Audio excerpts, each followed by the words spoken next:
자, 여러분들 안녕. 자, 오늘도 얼굴이 하얗긴 한데, 자, 원래 얼굴 하얗습니다. 자, 오늘 페이지는 23쪽. 보이시죠? 자, 큰 강 유역에서 이제 문명이 발생하기. 자, 문명이란 것은, 자, 원시 생활에서 벗어나 고도로 발달한 인간의 문화와 사회를 이루는 말입니다. 요것이 시작됐다는 거죠. 자, 그러면 보도록 하겠습니다. 자, 농경이 발달했죠. 자, 그러면서 사람들은 농사를 잘 지어야겠죠. 그래서 어디로 가느냐? 어디로 보이느냐? 자, 큰 강 유역을 중심으로 마을을 이루면서 자, 생활했다. 중요한 건 큰 강이 여기 모였다는 얘기죠. 당연히 강에서 이제 농경주로 물을 끌어들이고 자, 제방을 쌓는 일을 해야겠죠. 자, 이런 것들은 많은 노동력과 힘력을 필요로 하기 때문에 사람들은 점차 큰 규모의 집단을 이루기 시작을 했습니다. 근데 이제까지 우리가 구석기, 신석기를 배웠지만 석기였죠. 그런데 이제부터는 청동기가 나오게 됩니다. 이런 변화는 더욱더 촉진이 되었고, 자, 그 다음에 활발한 정복 전쟁. 자, 이렇게 됨으로써 자, 지면 통합이 되는 거죠. 부족 간의 통합이 이루어지면서 도시가 형성이 되었다. 그러던 와중에 농업 생산량이 늘어납니다. 그러면 생산물이 한 번에 다 먹지 않고 남아. 이 남는 걸 뭐라 그러죠? 잉여라고 합니다. 즉 잉여 생산물과 자, 사유재산이 생겨나면서 자, 빈부격차가 발생하고 결국 자, 계급이 발생하게 됩니다. 이 논리 구조는 제가 수업 시간에 조금 더 자세하게 말씀드리도록 하겠습니다. 결국 계급이 발생했다는 얘기는 자, 지배 계급이 있다는 얘기죠. 자, 지배 계급이 제사, 세금, 제도 등을 정비하여 피지배 계급을 통치하기, 결국 도시 국가가 만들어지게 됩니다. 그리고 통치와 교육에 필요한 문자도 발명이 되면서 인류는 자, 문자가 없던 선사시대에서 역사대로 접어들게 됩니다. 자, 세계 최초로 문명이 일어난 곳은 자, 우리 큰 강 유역이겠죠? 티그리스강, 유프라테스강 유역의 메소포타미아지역, 그 다음 이집트의 나일강 유역, 인도의 인더스강 유역, 중국의 황후강 유역, 이제 4개 정도로 살펴보시면 되겠습니다. 여기 있고요. 여기 있습니다. 여기 있고, 여기 있는데 전부 다 이제 강이 있죠. 강.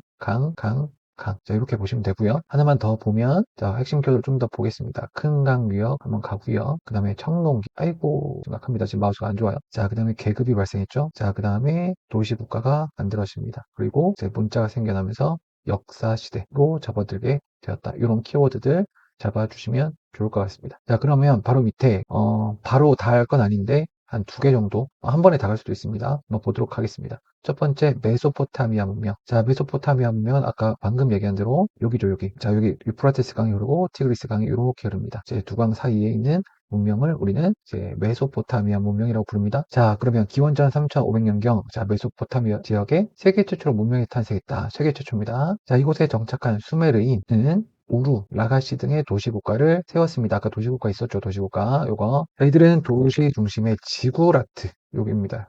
요거죠, 요거. 지구라트라는 큰 신전을 지어서 제사를 지냈으며, 왕은 신의 대리자로서 백성을 다스렸다. 요거를 좀 리얼하게 수업 시간에 말씀드리도록 할게요. 자, 그리고 이 지역은 자연적 특징이 일단 잦은 홍수 좀 예측하기 힘들었습니다. 또한 개방적 지형이다 보니까 다른 나라의 침입이 많아. 자, 그러다 보니까 죽은 뒤의 세상을 신경 쓸 수가 없어. 일단 현세의 안정된 삶을 중시했습니다. 이게 중요한 특징이에요. 자, 메소포타미아 문명에서는 천체를 관측하면서 신의 뜻이나 인간의 운명을 점치는 점성술이 발달했고, 자, 태음력이나 육십진법이 활용되었습니다. 또한 문자도 있다고 그랬죠? 문자는 여기 보시는 것처럼 쐐기 문자를 활용을 했다. 자, 그 다음에 이제 바빌로니아 왕국이 건설이 됩니다. 자, 그리고 통일을 했죠. 이 지역을 통일을 했습니다. 그리고 이 바빌로니아 왕국의 함무라비 왕, 함무라비 왕인 자, 함무라비 법전을 만들어서 통치 체제를 정비하면서 전성기를 이루었습니다. 자, 바빌로니아 왕국은 함무라비 왕이 죽은 지 급속히 쇠퇴하여 기원전 1500년경 철제 무기. 자, 이제까지 청동기죠. 근데 이제 철제 무기가 더 센 거잖아. 철제 무기를 사용하는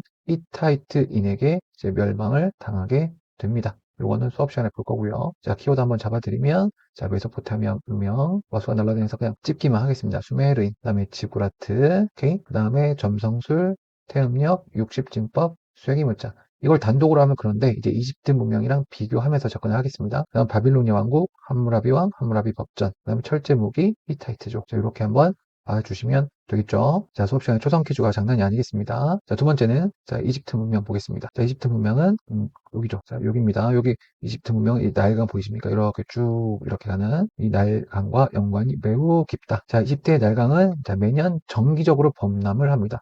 범람이란 건 홍수 났다는 얘기죠. 날강 이거. 자, 그리고 범람이 되면 강 주변의 토지가 비옥하게 됩니다. 자, 이러면서 농업이 일찍부터 발달했고 그러다 보니까 날강 주변에는 여러 개의 도시가 세워졌다. 그런데 3000년경에는 기원전 BC죠, BC. 기원전 3000년경에는 강력한 통일 왕국이 등장을 했는데 이게 중요한 게 뭐냐면 메소포타미아 문명은 아까 얘기했죠. 자, 다른 나라의 침입을 많이 있을 정도로 굉장히 개방된 지역이란 말이야. 그런데 이집트 문명은 사막이랑 바다로 가로막혀 있다 보니까 굉장히 막힌 지역, 즉 폐쇄적 지형 조건 때문에 이민족의 진입을 받기가 그렇게 쉽지 않다. 그러다 보니까 오히려 통일 왕국을 오랫동안 유지하기가 굉장히 좋았습니다.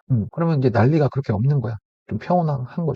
자, 이집트의 왕인 파라오는 자, 그러다 보니까 태양신의 아들로 여겨졌고, 자, 정치와 종교를 결합한 신권 정치를 실시하여, 그러니까 태양신의 아들이니까 신이 권리를 준 거죠. 신권 정치를 실시하여 거대한 피라미드와 스핑크스를 만들었다. 이거 다 알죠, 이거? 피라미드와 스핑크스, 이거. 자, 이집트인은 자, 그 외부의 침입이 적다 보니까 이제 생각이 많아지는 거예요. 좀 평온한 거니까. 죽은 뒤에 나는 어떻게 살까? 내 영혼은 어떻게 되지? 자, 이런 생각들이 많아지면서 이제 내세적인 특징을 가지면서 영혼 불멸과 사후세계를 믿어 죽은 사람을 미라로 만들고 사자의 설을 함께 매장했다. 그러니까 내세적 특징인데 요거는 제가 수업 시간에 좀 더 설명드릴게요.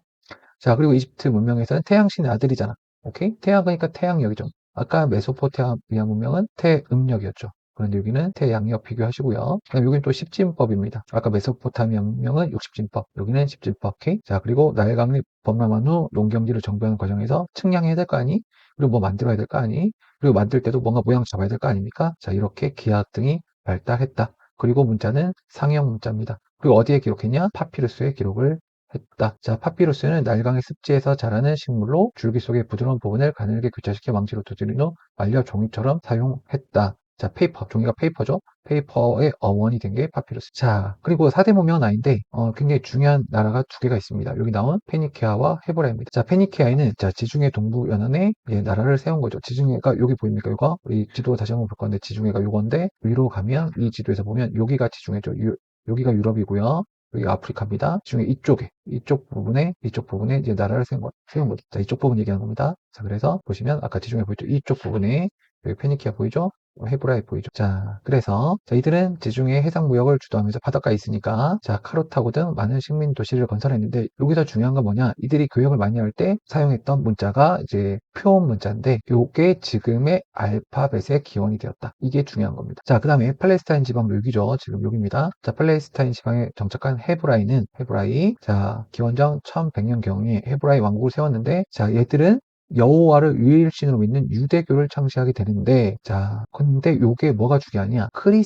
지금 크리스트교, 그다음 이슬람교 성립에 영향을 줬다. 오, 뿌리가 같네요. 자, 요기에 영향을 줬다라는 게 중요할 수 있겠죠. 자, 이렇게 보고 키워드 한번 잡아보겠습니다. 자, 이집트 문명은 나일강, 그다음 강력한 통일왕국, 자, 폐쇄적인 지역 조건, 그다음에 파라오, 그다음 피라미드와 스핑크스, 그 다음에 사자에서 태양력, 진법, 자, 여기는 측량술, 토목기술, 기하, 상형 문자, 파피루스. 자, 이집트가 굉장히 핵심 단어가 많이 있습니다. 근데 이걸 따로 보지 마시고 이 메소포타미아 문명과 비교하시면 좋을 것 같습니다. 자, 그다음 페니키아는 자, 표현 문자와 알파벳의 기원, 헤브라이는 자, 여호와를 유일신으로 믿는 유대교, 그다음에 크리스트교와 이슬람교의 성립의 영향 이렇게 보시면 될 것 같습니다. 자, 일단 여기까지 할게요. 안녕. 자, 끝내려고 했는데 26페이지 여기도 중요한 내용이 있어서 같이 보겠습니다. 자, 고대 이집트인의 내세관 분명히 메소포타미아 문명은 자, 현세적 삶을 중시했고 이집트 문명은 내세적인 삶, 죽은 이후에 고아에 관심이 많았다 그랬죠? 그 과정을 제가 보도록 하겠습니다. 고대 이집트인은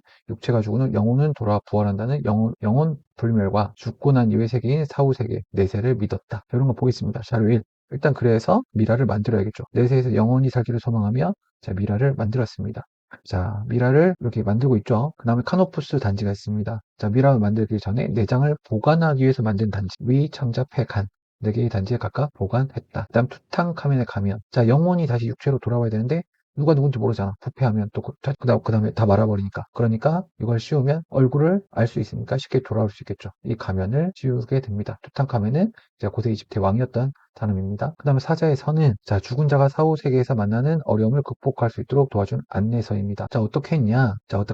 여기 보시면 죽은 자가 있습니다. 죽은 자는 자, 오시리스 저승의 왕이 있습니다. 여기 있죠? 여기 있죠? 여기. 자, 심판장 앞에서 42명의 신 앞에서 자신의 생전의 죄를 일단 고백합니다. 자, 고백한 다음 이제 판단을 받아야겠죠? 자, 저울의 왼쪽에 죽은 자의 심장. 그다음 오른쪽에는 진리의 여신의 이제 깃털. 요거를 얹습니다. 여기 보이시죠? 여기 죽은 자의 심장과 깃털. 자, 그래서 수평을 유지하면 영생을 누릴 수 있는데, 자, 거짓이면 심장이 아래로 떨어져 굶주리고 있던 괴물의 심장을 먹어버려 다시는 부활할 수 없었다. 이렇게 심판을 받고 나서 그 결과로 어떻게 될지 결정이 되는 겁니다. 자, 일단 여기까지 하겠습니다.